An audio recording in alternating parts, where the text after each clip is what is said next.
Hello my dear students, तो कैसे हैं आप सब। आइए स्टार्ट करते हैं आपका नया लेक्चर, जिसमें आज हम पढ़ने वाले हैं कंप्यूटर को एकदम बेसिक से, यानी कि जीरो से। ठीक है, कंप्यूटर क्या है, ये वर्ड कहां से आया, सबसे पहले वो समझते हैं। देखो, कंप्यूटर एक वर्ड है, कंप्यूटर। कंप्यूटर, अब ध्यान से देखिए, यहां से अगर मैं इस आर को हटा दूं तो यहां पे एक वर्ड मुझे मिलता है, कंप्यूट। कौन सा वर्ड मिलता है? कंप्यूट। कंप्यूट क्या है? ग्रीक वर्ड है, जिसका मतलब होता है कैलकुलेट करना।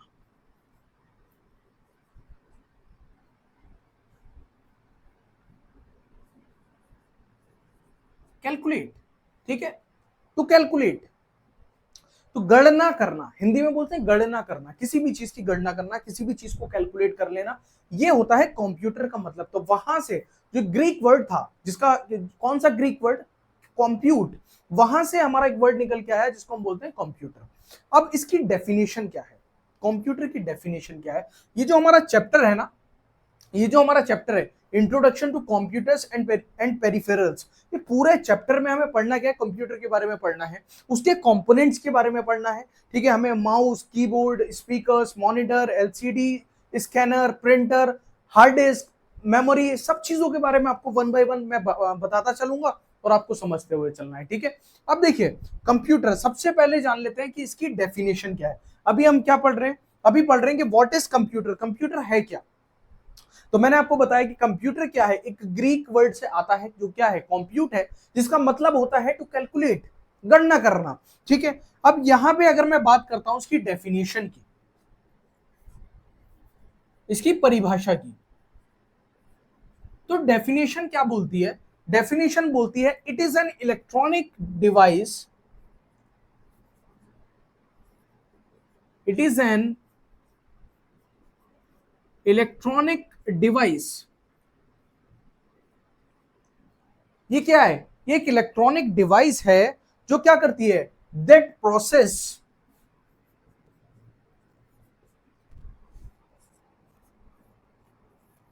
रॉ डेटा, जो क्या करता है? प्रोसेस करता है रॉ डेटा को, to give information, to give information as output, ताकि हमें क्या दे सके? इंफॉर्मेशन दे सके आउटपुट के रूप में। ठीक है, अब देखिए, ये क्या कर रहा है? इनपुट डेटा को प्रोसेस कर रहा है और हमें आउटपुट दे रहा है। यहां से कंपोनेंट्स भी आते हैं कंप्यूटर के, वो भी हम बाद में पढ़ेंगे। अब कहीं कहीं ये क्वेश्चन भी पूछा जाता है कि कंप्यूटर की फुल फॉर्म क्या होती है। आप कहेंगे सर कंप्यूटर वर्ड की फुल फॉर्म होती है। मैं कहता हूं यस, कंप्यूटर वर्ड की भी फुल फॉर्म होती है, और बहुत जगह पूछ ली जाती है, बहुत बेसिक बेसिक जगह पे तो पूछ ली जाती है। जैसे आप छोटे मोटे सेंटर्स पे अगर एडमिशंस लेने जाते हैं तो वहां पे पूछ लेते हैं ये एग्जाम में, है ना, वहां के जो टेस्ट होते हैं उनमें पूछ लेते हैं कंप्यूटर की फुल फॉर्म बताइए। तो अगर मैं इसको इस तरीके से लिख लूं,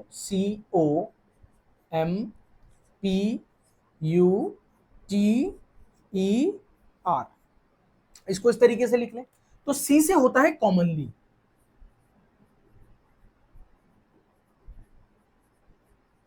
सी से होता है कॉमनली, ओ से होता है operated, commonly operated machine, M for machine, particularly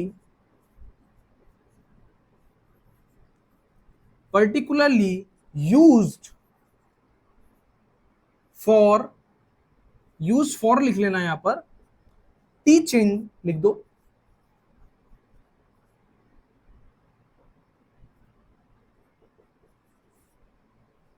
education and research. तो ये क्या है कि इसकी छोटी सी फुल फॉर्म है, commonly operated machine, particularly use for trading, teaching, education and research. इस तरीके से आप इसको लिख सकते हैं, ऐसे आप कभी नहीं भूलेंगे अगर इस तरीके से लिखेंगे। C for commonly operated machine, particularly use for teaching या ट्रेडिंग एजुकेशन एंड रिसर्च। अभी ट्रेडिंग बड़ा ट्रेंड में चल रहा है ना।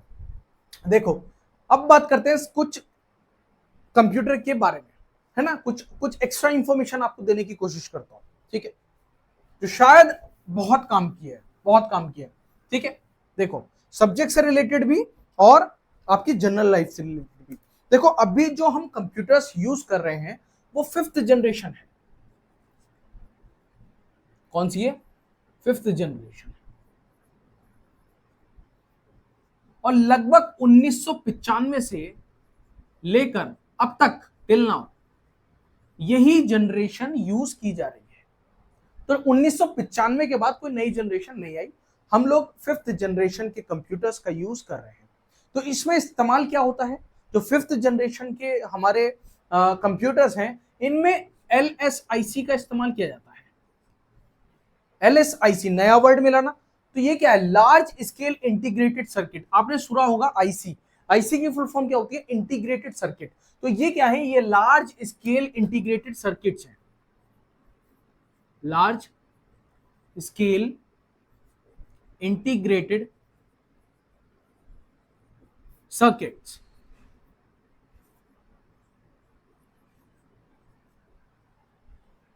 इनका इस्तेमाल किया जाता है 5th जनरेशन के कंप्यूटर्स में। देखो 5th जनरेशन आया तो 5th जनरेशन से पहले कभी 1st जनरेशन भी तो आया होगा ना, 1st जनरेशन भी तो आई होगी, उसके बाद 2nd जनरेशन भी आई होगी, 3rd जनरेशन भी आई होगी और 4th जनरेशन भी आई होगी। ऐसे जनरेशन चेंज हुई, है ना। क्या हुआ? जनरेशंस का चेंज हुआ, धीरे धीरे चेंज आया, ठीक है। पहले 1st जनरेशन आई, फिर 2nd आई, 3rd आई, 4th आई, अभी कौन सी चल रही है? 5th जनरेशन चल रही है। तो ये क्या है? ये सब सिर्फ क्या है? ह्यूमन का एफर्ट है। ह्यूमन ने क्या किया? एफर्ट मारा। मैं हमेशा बोलता हूं एफर्ट करते रहिए, एफर्ट करते रहिए लाइफ में। अगर कुछ नहीं है करने के लिए, आप खाली बैठे हैं, आप सोच रहे हैं मैं क्या करूं, एक्सरसाइज करो यार। कुछ नहीं तो हेल्थ तो बनेगी, कुछ नहीं हो रहा तो हेल्थ तो बन रही है ना, तो एक्सरसाइज करो, ठीक है। तो अब देखो ह्यूमन ने क्या किया? 1st जनरेशन के कंप्यूटर्स बनाए सबसे पहले। तो इनमें क्या होती थी? इनमें बेसिकली वैक्यूम ट्यूब का इस्तेमाल किया जाता था, वैक्यूम ट्यूब्स इसमें लगी होती थी और बहुत सारी वैक्यूम ट्यूब्स लगी होती थी। ये बहुत बड़े बड़े कंप्यूटर्स होते थे, बहुत बड़े बड़े। इनका क्या था? साइज बहुत बड़ा था, लार्ज साइज था। आपको पता है जब सबसे पहले कंप्यूटर आया था कितना कितना भारी था? 80-90 टन का कंप्यूटर हुआ करता था, 80-90 टन। अभी अगर वो चीज आती तो, और टेक्नोलॉजी कितनी इंप्रूव हो गई कि आज हमारे पास कौन से लैपटॉप्स हैं? हमारे पास वो लैपटॉप्स हैं, क्या करते हैं हम? एक हाथ में उठा के घूमते हैं। कहां 80-90 टन और कहां एक हाथ से आप कंप्यूटर लेके घूम रहे हैं? तो ये सब क्या है? डेवलपमेंट है, सब अपडेट्स हैं ये। तो क्या है? एफर्ट है ह्यूमन का। अगर ह्यूमन एफर्ट नहीं मारता, वो उसी में अगर खुश है कि 80-90 टन के कंप्यूटर में मैं खुश हूं, तो क्या आज जो कंप्यूटर आप यूज कर रहे हैं वो आपको मिलते? नहीं मिलते, ठीक है। तो क्या है? आप हमेशा एफर्ट मारते रहिए लाइफ में, हमेशा एफर्ट करिए, कुछ ना कुछ मिलता रहेगा लाइफ में, ठीक है। उसके बाद जब 2nd जनरेशन आई तो 2nd जनरेशन में ट्रांजिस्टर्स का इस्तेमाल किया गया,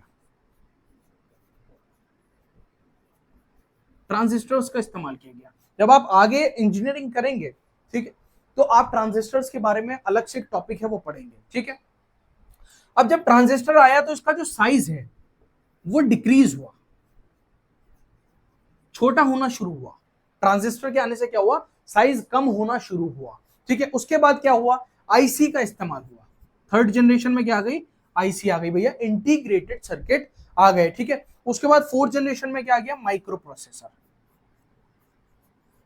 माइक्रो प्रोसेसर आ गए। साथ साथ नोट करते रहिएगा मेरे, ठीक है। माइक्रो प्रोसेसर्स आ गए। तो क्या हुआ? डेवलपमेंट होता गया। और अभी क्या यूज कर रहे हैं हम? अभी हम यूज कर रहे हैं क्या? Large scale integrated circuits. तो हमारे कंप्यूटर कैसे हो गए? बहुत छोटे हो गए, है ना। तो ये क्या हुआ? डेवलपमेंट हुआ। किस फील्ड में? कंप्यूटर के फील्ड में। अब हम आगे पढ़ेंगे एक नया टॉपिक हमारा, जिसको हम बोलते हैं क्लासिफिकेशन ऑफ कंप्यूटर्स, ठीक है। कंप्यूटर का क्लासिफिकेशन करेंगे, 2 बेसिस पे करेंगे, ठीक है। क्लासिफिकेशन, ठीक है। अब देखो सबसे पहले आया हमारा, हम पढ़ते हैं, एक हमारे कंप्यूटर्स होते हैं एनालॉग कंप्यूटर्स, कौन से कंप्यूटर? Analogue computer. दूसरे होते हैं हमारे डिजिटल कंप्यूटर्स, और तीसरे होते हैं हाइब्रिड कंप्यूटर्स। तीन हमारे कंप्यूटर्स होते हैं, एनालॉग, डिजिटल, हाइब्रिड। याद कर लीजिए यहीं पर, एनालॉग, डिजिटल, हाइब्रिड। देखो जो एनालॉग कंप्यूटर्स हैं इनका इस्तेमाल किया जाता है यूज टू मेजर, नापने के लिए क्या? टेम्परेचर। टेम्परेचर को मापने के लिए किसका इस्तेमाल करते हैं? एनालॉग कंप्यूटर्स का इस्तेमाल करते हैं। लेंथ को नापने के लिए इनका इस्तेमाल किया जाता है, ठीक है, लेंथ को मापने के लिए भी इनका इस्तेमाल किया जाता है। जो डिजिटल हमारे कंप्यूटर्स हैं, डिजिटल कंप्यूटर्स का इस्तेमाल स्टोर करने के लिए किया जाता है, स्टोर करने के लिए डेटा को। कौन से डेटा को? Use to store data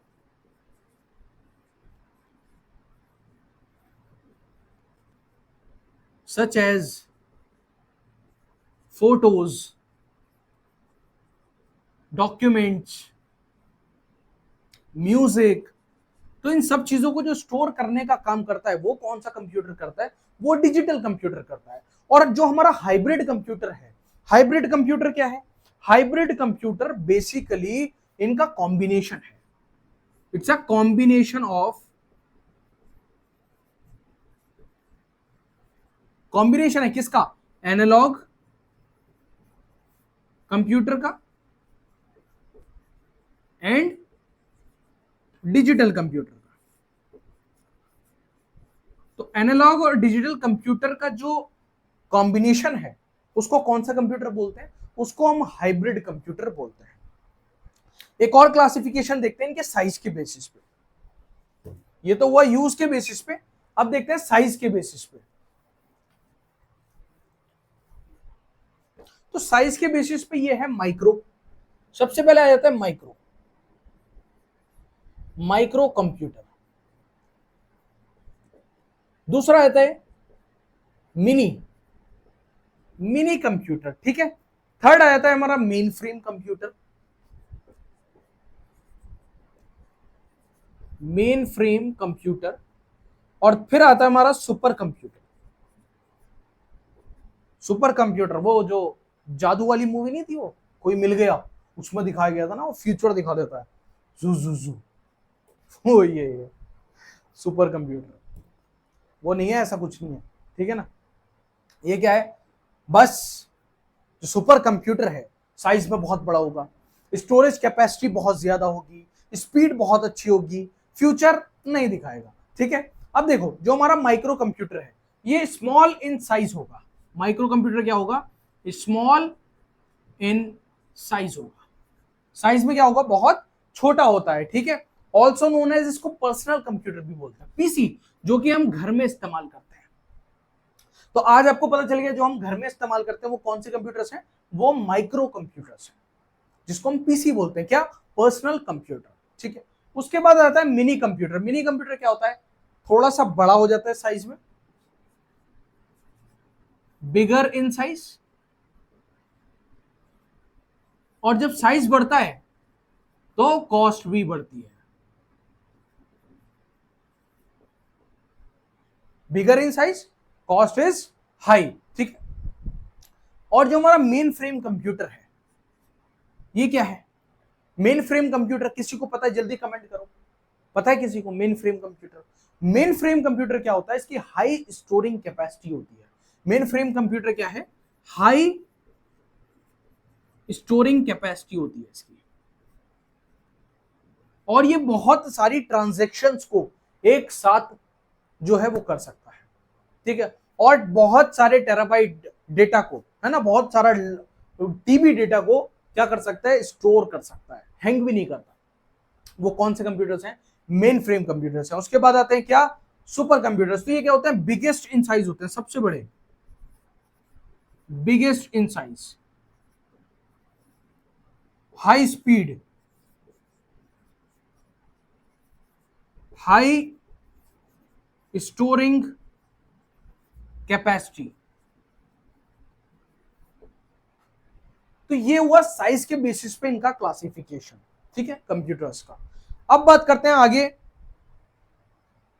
use of computer, ठीक है। आगे क्या बात करते हैं, यूज ऑफ कंप्यूटर। अब देखो बच्चों, जो हमारा यूज है कंप्यूटर का, कंप्यूटर आज के टाइम में कौन सी ऐसी जगह है जहां पे इस्तेमाल नहीं हो रहा? हर जगह कंप्यूटर का इस्तेमाल किया जा रहा है। मैंने क्या किया, एक डायग्राम बना दिया। आप इस तरीके से डायग्राम बनाइएगा अपनी कॉपी में, और ये जो इमेजेस हैं इनकी जगह पे क्या लिखना है आपको, नाम लिख लेना है बस। और ये कंप्यूटर है। अब देखो कंप्यूटर का उपयोग कहां कहां किया जा रहा है। सबसे पहले मूवीज, है ना, गाने वगैरह सुनते हैं ना, तो क्या है कि बोलते हैं एंटरटेनमेंट, है ना, तो कंप्यूटर का इस्तेमाल एंटरटेनमेंट के लिए भी किया जा रहा है। दूसरा जो सबसे बोर लगती है, क्या, टीचिंग, तो टीचिंग में भी कंप्यूटर का इस्तेमाल किया जा रहा है। भाई हम आपको ये पढ़ा रहे हैं, किसकी हेल्प से पढ़ा रहे हैं, कंप्यूटर की हेल्प से पढ़ा रहे हैं। ये प्रेजेंटेशन जो चल रही है किस पे चल रही है, कंप्यूटर पे चल रही है। जो बनी है किस पे बनी है, कंप्यूटर पे बनी है, ठीक है। स्मार्ट क्लास भी बोलते हैं उसको, है ना। हॉस्पिटल्स में कंप्यूटर का इस्तेमाल किया जा रहा है ना। फोर्सेस में कंप्यूटर का इस्तेमाल किया जा रहा है। और ये आपका क्या है, गेम्स में, वीडियो गेम्स, कंप्यूटर का इस्तेमाल किया जा रहा है। ये तो सबसे ज्यादा पसंद होते हैं बच्चों को वीडियो गेम्स, है ना। कमेंट करके बताना कौन किसको कौन सा जो गेम है वो अच्छा लगता है, ठीक है। कोई पबजी बोलेंगे, है ना, मैंने कभी खेला नहीं, ऑल दो खेला इसलिए नहीं क्योंकि मेरे समझ में नहीं आता वो कैसे खेला जाए। तो कुछ पबजी बोलेंगे, और जो भी गेम्स है वो बताना है यार मुझे, है ना, मुझे भी तो पता चले ना कौन कौन से वीडियो गेम्स चल रहे हैं मार्केट में। और जो हमारा मौसम है, मौसम का हालचाल देखने के लिए, मौसम कैसा है उस इसलिए भी कंप्यूटर का इस्तेमाल किया जाता है। बैंक्स में कंप्यूटर का इस्तेमाल किया जाता है, मोस्ट इंपॉर्टेंट बैंक्स में, क्योंकि अकाउंट्स में जो है अगर 1 रुपया भी आपके अकाउंट से कट जाए तो आप क्या करेंगे, बैंक को फोन मिलाएंगे, मेरे अकाउंट से 1 रुपया क्यों काटा आपने, है ना, मैं इतनी मुश्किल से तो इकट्ठा कर रहा हूं, आप काट ले रहे हैं। तो वो सब हिसाब किताब कौन रखता है, कंप्यूटर रखता है, इंसान नहीं रख सकता, ठीक है। उसके बाद क्या है, लैब्स में इसका इस्तेमाल किया जाता है, ठीक है। और बहुत सारी जगह कंप्यूटर का इस्तेमाल किया जा रहा है। कोई भी ऐसी इवन सिंगल प्लेस ऐसी नहीं है जहां पे कंप्यूटर का इस्तेमाल नहीं किया जा रहा है, ठीक है। हर जगह कंप्यूटर का इस्तेमाल कर रहे हैं। तो टेक्नोलॉजी बहुत ज्यादा क्या कर रही है, तरक्की कर रही है, डेवलप हो रही है। अब बात करते हैं कंपोनेंट्स ऑफ कंप्यूटर, ठीक है। Most important topic components of computer. इसमें बहुत बच्चे कंफ्यूज रहते हैं, इस टॉपिक में बहुत बच्चे कंफ्यूज रहते हैं, और इस टॉपिक को आज मैं क्लियर कर दूंगा आपके, ठीक है। कंपोनेंट्स ऑफ कंप्यूटर, देखो यहां समझो, बोर्ड पर इधर नजर, एकदम फोकस। अब देखो अगर मैं कंपोनेंट्स की बात करूं तो हमारा जो कंप्यूटर है, हमारे जो कंप्यूटर महाशय हैं, अरे हाँ एक चीज तो रहेगी, कौन बनेगा करोड़पति में भी कंप्यूटर का इस्तेमाल किया जाता है, लिख लेना। हाँ। अब देखो कंपोनेंट्स कितने हैं इसके, 3 कंपोनेंट्स हैं। पहला इनपुट, दूसरा प्रोसेस, या जिसको हम बोलते हैं सीपीयू, सेंट्रल प्रोसेसिंग यूनिट, या फिर आउटपुट। तो इसके 3 कंपोनेंट्स हैं कंप्यूटर के, क्या क्या, इनपुट, सीपीयू, आउटपुट, ठीक है। पहले 2 क्लियर कर देता हूं, फिर ये बीच वाला क्लियर कर दूंगा, ठीक है। देखो इनपुट में क्या आता है, हमारा इनपुट डिवाइसेस, जिनकी हेल्प से हम क्या करते हैं, इनपुट देते हैं। जैसे ऐसे लिखते हैं, जैसे कीबोर्ड,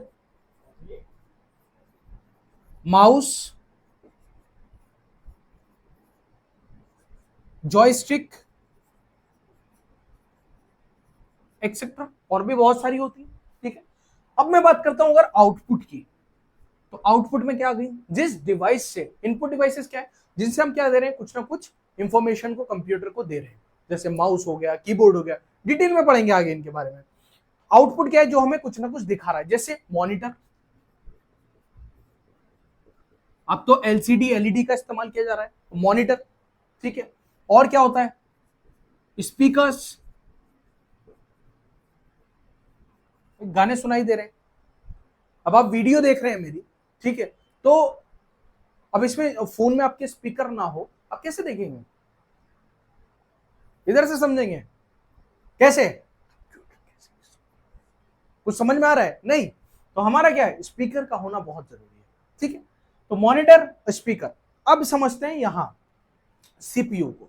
सीपीयू में अगेन हम 3 पार्ट में इसको डिवाइड करते हैं। पहला आ जाता है, नीचे आ जाते हैं इसको, देखो पहला आ जाता है सीयू, जिसको हम बोलते हैं कंट्रोल यूनिट। सेकंड मेमोरी, ठीक है, तो सीयू मेमोरी, और तीसरा आ गया ALU, arithmetic logic unit. Arithmetic logic unit again जो हमारी मेमोरी है वो तीन पार्ट में डिवाइड होती है। एक होती है रैम, एक होती है रोम, और एक होती है hard disk, HDD, hard disk, ठीक है। फिर इसके क्या है, प्राइमरी मेमोरी है, ये दोनों क्या है, ये प्राइमरी मेमोरी है और ये सेकेंडरी मेमोरी है। ये हम आगे पढ़ेंगे, डिटेल में जाने की अभी जरूरत नहीं है, ठीक है। अभी सिर्फ इतना समझो कि जो हमारा कंप्यूटर है उसके तीन कंपोनेंट्स हैं, इनपुट, सीपीयू और आउटपुट। तो input process output, input process output. Input में क्या आ गया, कीबोर्ड, माउस, जॉयस्टिक। आउटपुट में क्या हो गया, मॉनिटर, स्पीकर, प्रिंटर, एक्सेट्रा, ठीक है। सीपीयू में क्या है, अगेन तीन पार्ट में डिवाइड करते हैं, सीयू यानी कि कंट्रोल यूनिट, मेमोरी और ALU, arithmetic logic unit. Memory क्या है, रैम, रोम, एचडीडी, ठीक है। तो रैम क्या है, रैंडम एक्सेस मेमोरी, रोम रीड ओनली मेमोरी, और एचडीडी हार्ड डिस्क। अब यही इस चीज को समझो आप। अब इधर आ जाओ, देखो कंपोनेंट्स ऑफ कंप्यूटर की बात की, कंप्यूटर के घटक। अब कितने घटक हैं, तीन, इनपुट, कंट्रोल यूनिट, ये क्या है, पूरा पूरा क्या है, ये पूरा सीपीयू, और तीसरा आ गया आउटपुट, ठीक है। अब इनपुट में क्या आ गया, mouse, keyboard, microphone, etcetera. Output में क्या आ गया, मॉनिटर, प्रिंटर, स्पीकर, एक्सेट्रा। और हमारा जो सीपीयू है उसमें क्या आ गया, कंट्रोल यूनिट, एएलयू और मेमोरी। मेमोरी कौन सी हो गई, मेन मेमोरी और सेकेंडरी मेमोरी, ठीक है, यानी कि प्राइमरी मेमोरी और सेकेंडरी मेमोरी। ये हम डीपली जो है वो आगे बढ़ेंगे, ठीक है। तो अभी इतना ही रखते हैं, ये कैरेक्टरिस्टिक्स और देख लेते हैं। कैरेक्टरिस्टिक्स और 2 मिनट की है बस। क्या है कैरेक्टरिस्टिक्स, क्या है कंप्यूटर की, कंप्यूटर का इस्तेमाल क्यों करना है, क्यों करना है, ताकि हमें स्पीड अच्छी मिले, हमें एक्यूरेसी मिले, है ना, एकदम एक्यूरेट मिले। कोई भी चीज क्या है उसमें गड़बड़ ना हो, एकदम एक्यूरेट मिले। 2+2 4 ही होना चाहिए, 3.5 नहीं होना चाहिए, ठीक है। डिलीजेंस हो, वर्सेटाइल हो, रिलायबिलिटी हो, ऑटोमेशन और मेमोरी हो। हम जो भी चीज सेव करें वो अच्छे तरीके से सेव्ड हो। तो इसीलिए तो हम कंप्यूटर का इस्तेमाल करते हैं, ठीक है। इसीलिए हम क्या करते हैं, कंप्यूटर का इस्तेमाल करते हैं, ताकि हमें ये सारी चीजें मिले, हमें स्पीड अच्छी मिले, हमें एक्यूरेसी मिले, ऑटोमेशन मिले, है ना। हम उसका इस्तेमाल किसी भी चीज के लिए कर रहे हो, एजुकेशन के लिए कर रहे हो, एंटरटेनमेंट के लिए कर रहे हो, वो एक अलग मैटर है, लेकिन हमें ये कैरेक्टरिस्टिक्स अपने कंप्यूटर में चाहिए, ठीक है। तो अभी तक चैनल को सब्सक्राइब नहीं किया है तो चैनल को सब्सक्राइब कर लीजिए। ऐसी बहुत सारी वीडियोस आपको आगे मिलती रहेंगी, अलग अलग टॉपिक्स पे, कंप्यूटर से रिलेटेड कोई भी क्वेरी, कोई भी क्वेश्चन आपके माइंड में नहीं रहने दूंगा, क्लियर हो जाएंगे सारे क्वेश्चंस। लाइक कर दीजिएगा, शेयर कर दीजिएगा। मिलते हैं अपने नेक्स्ट लेक्चर में, तब तक के लिए सी यू, बाय बाय।